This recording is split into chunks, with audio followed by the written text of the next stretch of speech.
Olá, eu sou a professora Ivana Lucena, estou na coordenação do Núcleo de Atividades de Altas Habilidades Superdotação, na AIS, do Rio Grande do Norte. E eu estou aqui para responder uma entrevista para as alunas Samara Murai, Isla Janaque, do 5º período de Pedagogia da FACEP.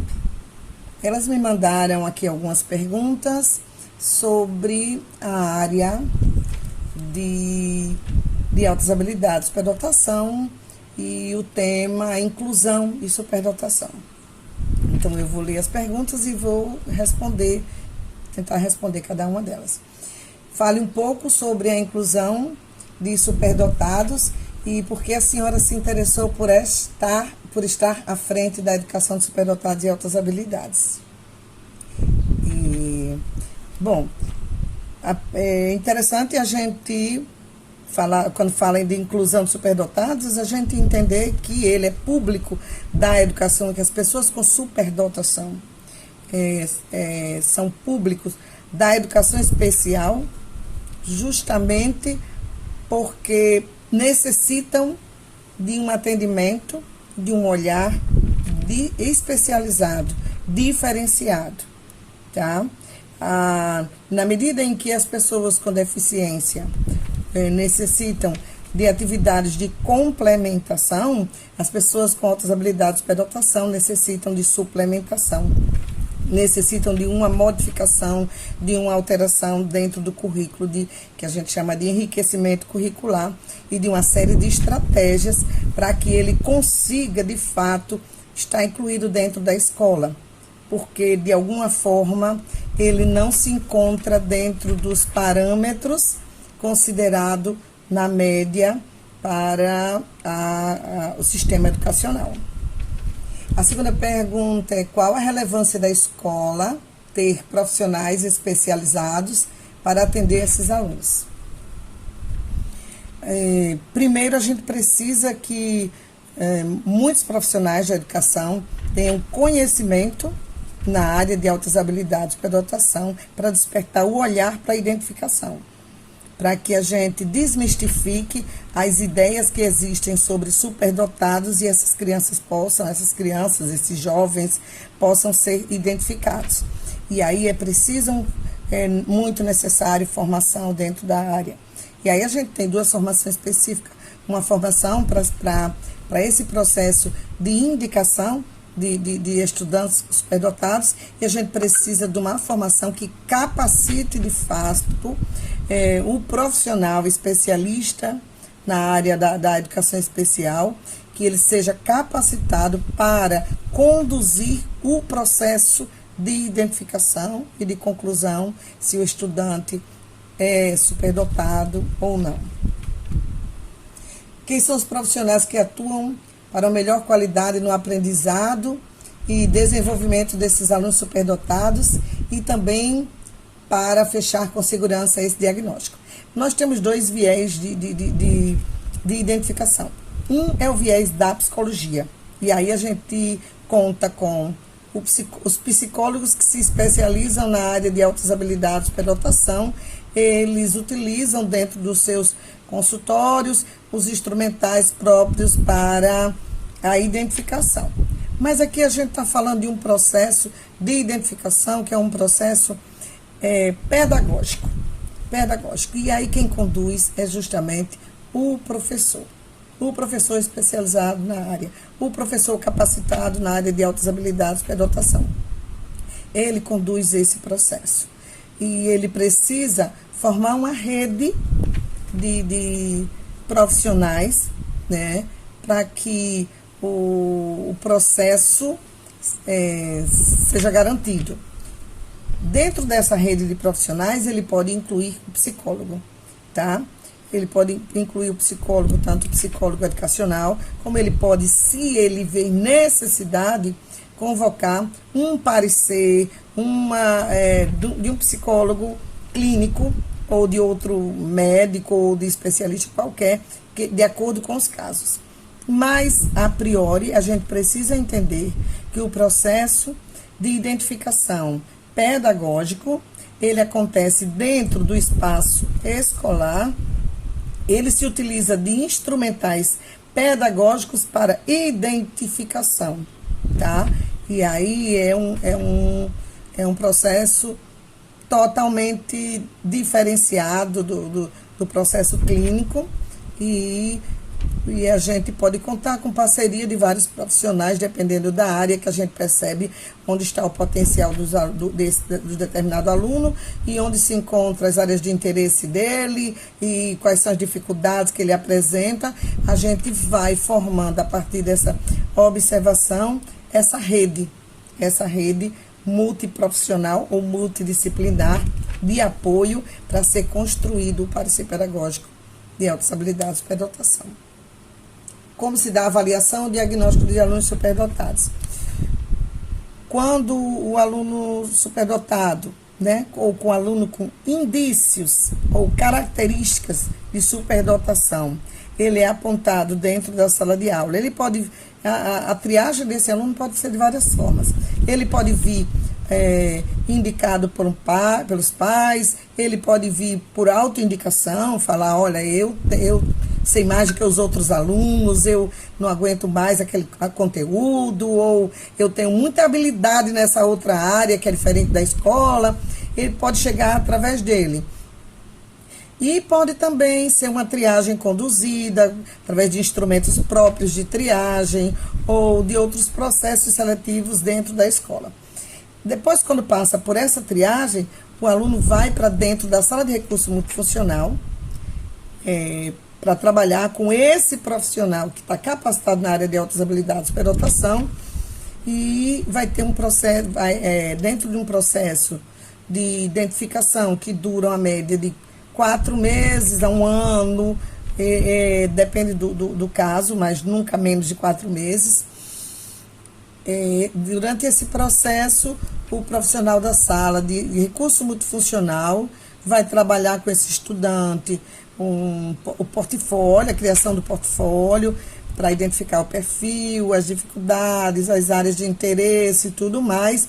Vai trabalhar projeto de pesquisa, vai buscar parcerias, porque tanto é o processo de identificação, como já é o próprio processo de atendimento desse estudante dentro da sala de recurso multifuncional.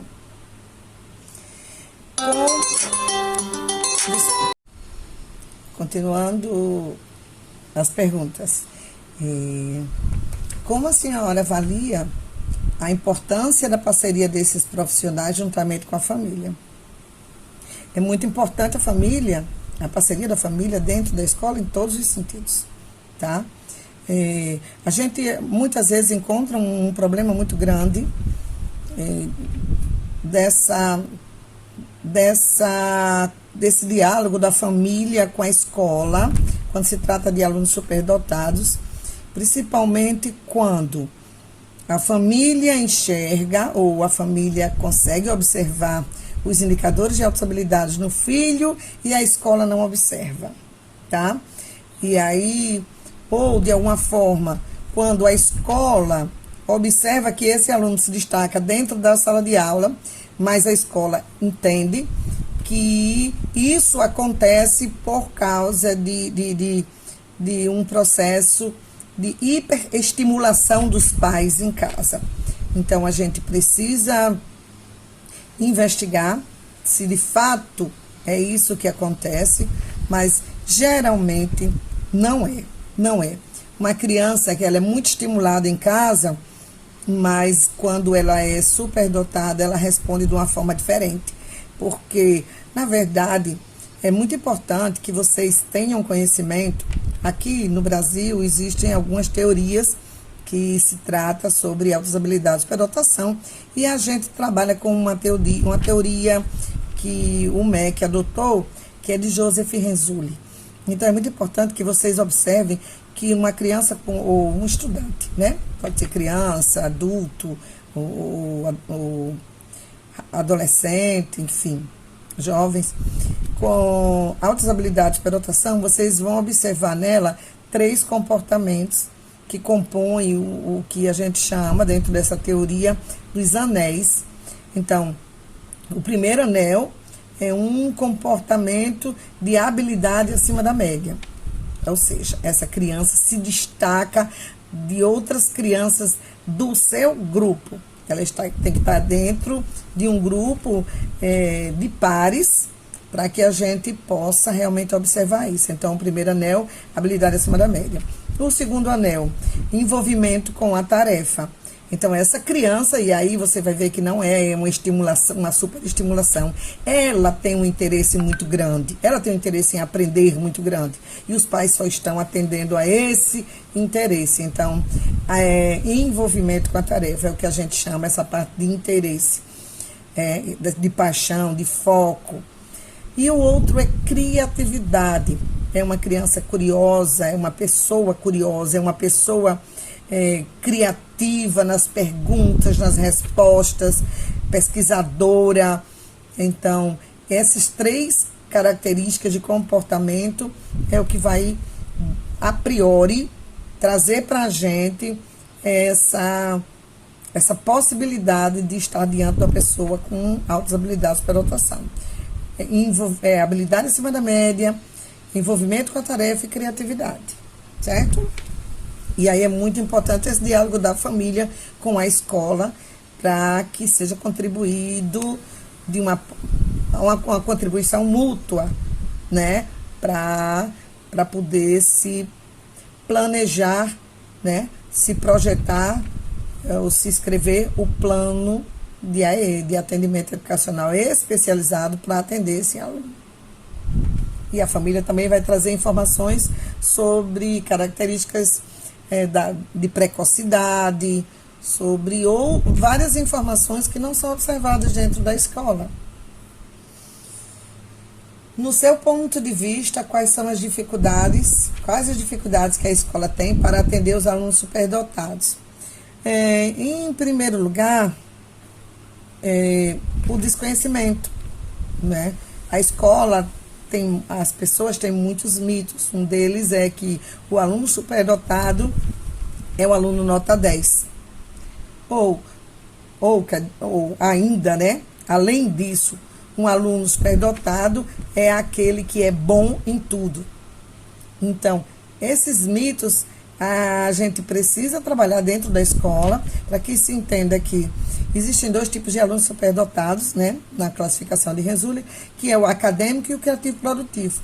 O aluno acadêmico, de fato, vai tirar notas muito boas na escola, mas o aluno criativo produtivo, ele tem uma área de interesse que se distancia do trabalho acadêmico. E aí ele vai ter, às vezes, notas baixas, dificuldade de comportamento, uma série de questões dentro da escola. Então, a principal dificuldade é exatamente essa, do conhecimento. É a ausência de conhecimento sobre a área, de conhecimento sobre esse perfil, para indicar esses alunos, para estar enxergando, para estar admitindo que um aluno que tem muita dificuldade em determinada área, né, ele pode ser superdotado, porque tem outras áreas que ele demonstra ter uma habilidade acima da média, demonstra ter um envolvimento com a área muito grande e muita criatividade. Então, a pessoa com conhecimento vai entender que pode sim se tratar de um aluno superdotado. Qual a importância da educação especial para os alunos com habilidades com altas habilidades e superdotado? Eu já falei aqui, né, que eles são alunos da educação especial por uma razão muito simples. Eles não são alunos considerados que acompanham a média escolar. Então, o professor vai precisar de um olhar diferenciado para entender como é o ritmo de aprendizagem, como é o estilo de aprendizagem, quais são as áreas de interesse, qual é a área de potencial desse aluno, e isso se diferencia dos outros. E na medida em que se diferencia totalmente, exige de um professor um olhar especializado, um olhar diferenciado, exige uma flexibilização na proposta curricular. E daí esses alunos passam a ser considerados alunos de educação especial em função disso. No que diz respeito à inclusão desses alunos na sociedade, o diagnóstico precoce pode influenciar em um aceleramento nessa inclusão? Olha, óbvio que sim, né? Então, a gente não chama de diagnóstico, porque o diagnóstico remete a uma área médica, então a gente fala a identificação. Então, a identificação precoce de uma pessoa com altas habilidades, com certeza vai contribuir muito para o entendimento de como esse sujeito aprende, de quais são as necessidades especiais desse sujeito, de como trabalhar esse estudante. E isso, quanto mais precoce, menos sofrimento para esse indivíduo, né? E mais abertura, mais oportunidade de desenvolver suas habilidades dentro das áreas que ele tem interesse, que ele tem potencial, e também de resolver as questões de dificuldades. Bom, é isso, eu espero ter contribuído e me coloco sempre à disposição de vocês para qualquer dúvida ou qualquer aprofundamento, tá? Dentro da área de altas habilidades para a dotação. Muito obrigada pela oportunidade.